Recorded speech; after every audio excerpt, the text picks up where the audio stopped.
Alhamdulillah kita ketemu di malam hari ini yang begitu sangat istimewa.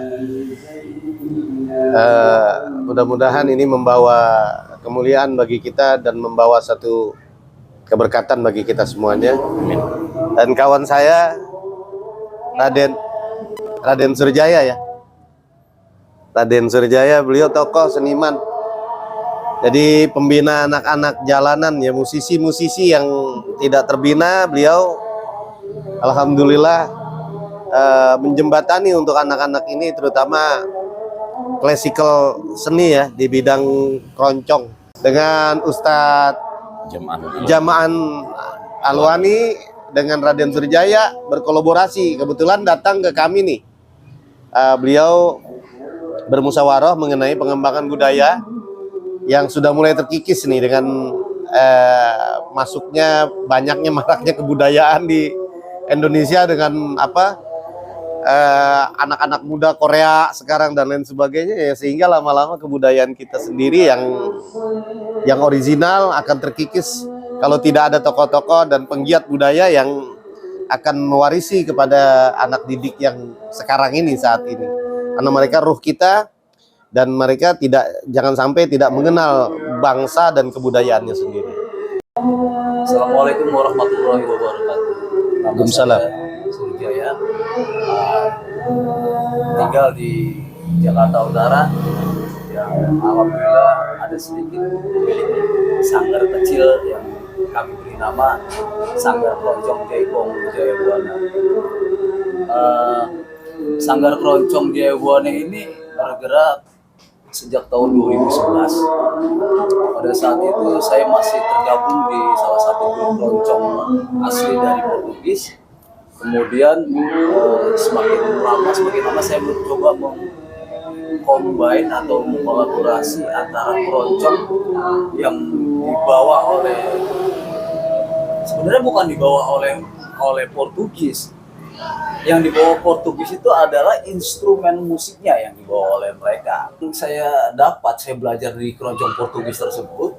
Akhirnya lama-kelamaan kok kenapa ya keroncong, mau keroncong Betawi, keroncong Jawa dan sebagainya.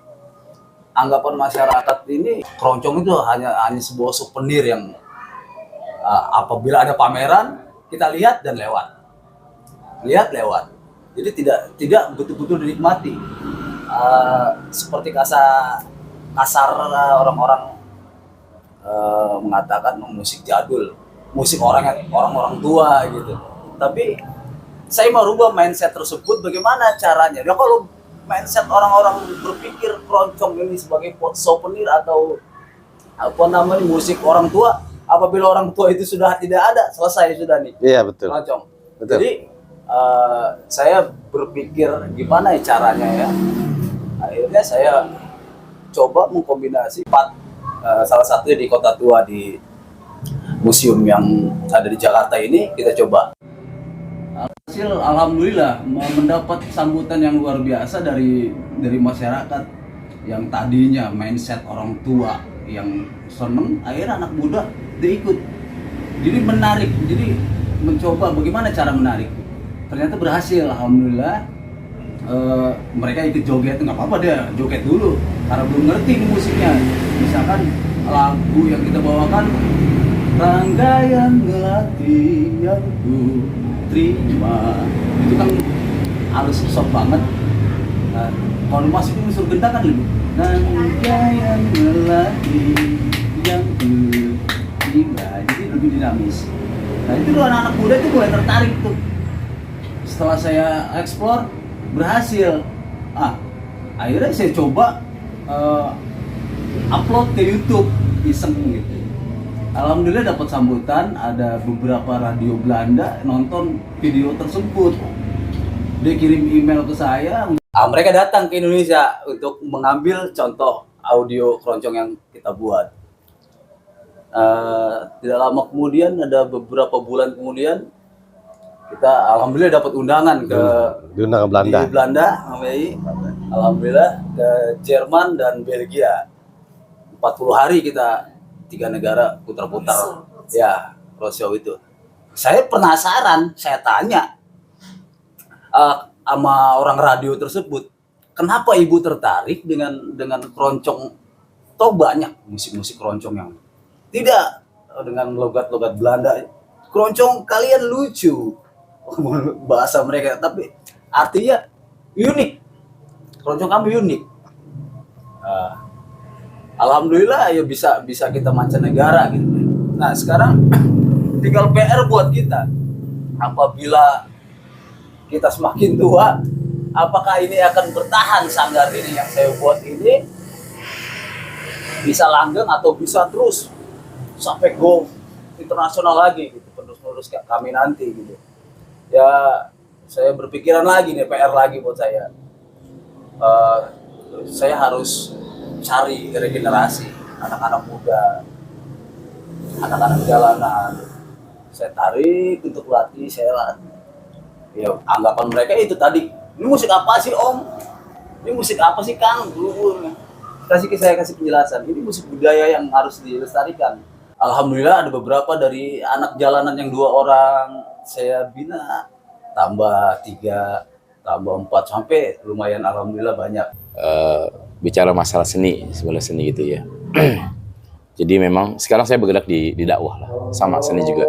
Dakwah dengan seni ini kolaborasi yang terindah. Ternyata dakwah itu butuh seni. Seni itu pun butuh dakwah. Jadi ketika dakwah dengan seni, maka unsur masuknya lebih dahsyat. Gitu. Unsur masuk lebih dahsyat gitu. Termasuk intonasi suara dan lain sebagainya itu adalah seni. Tapi ketika seni itu kolaborasi dengan dakwah, maka seni itu akan lurus jalannya. Saya nggak setuju dengan kata-kata pekerja seni, saya nggak setuju. Saya lebih setuju dengan kata-kata penggiat seni. Kalau pekerja seni itu, mereka jadikan seni itu sebagai lahan pekerjaan. Kebanyakan orang-orang sekarang yang melaksanakan seni, dia mengatakan pekerja seni. Makanya seni itu buat popularitas, buat kepemilikan, buat ketenaran. Sampai lupa dari awal dia merangkak, dia lupa gitu. Tapi kalau dia penggiat seni, dia lebih menggali kepada seni itu supaya menjadi akar budaya yang mesti dihormati. Seni itu nggak dijual, seni itu sebuah kegiatan yang untuk dinikmati. Nah dakwah dengan seni ini selaras, karena dulu di zaman Sunan Kalijaga, beberapa para wali-waliullah itu turun berdakwah itu murni mereka dengan seni. Ternyata itu lebih banyak dan lebih mampu menampung orang-orang untuk mengenal agama Islam, khususnya saat itu disebarkan dengan seni. Jadi kalau saya pribadi, kenapa saya sekarang kolaborasi dengan seni-seni budaya zaman dulu, bukan era sekarang. Kalau seni budaya zaman dulu murni tercipta dari ketulusan dan kegiatan yang mereka saat itu kegiatannya ingin menciptakan satu kebudayaan yang kebersamaan dan lain sebagainya gitu. Nggak punya keinginan pribadi atau khusus keinginan pribadi, enggak gitu. Makanya ketika saya berkolaborasi dengan seni, dakwah ini terasa ringan, enak, punya ketulusan, dan nggak kita anggap itu sebagai sebuah pekerjaan.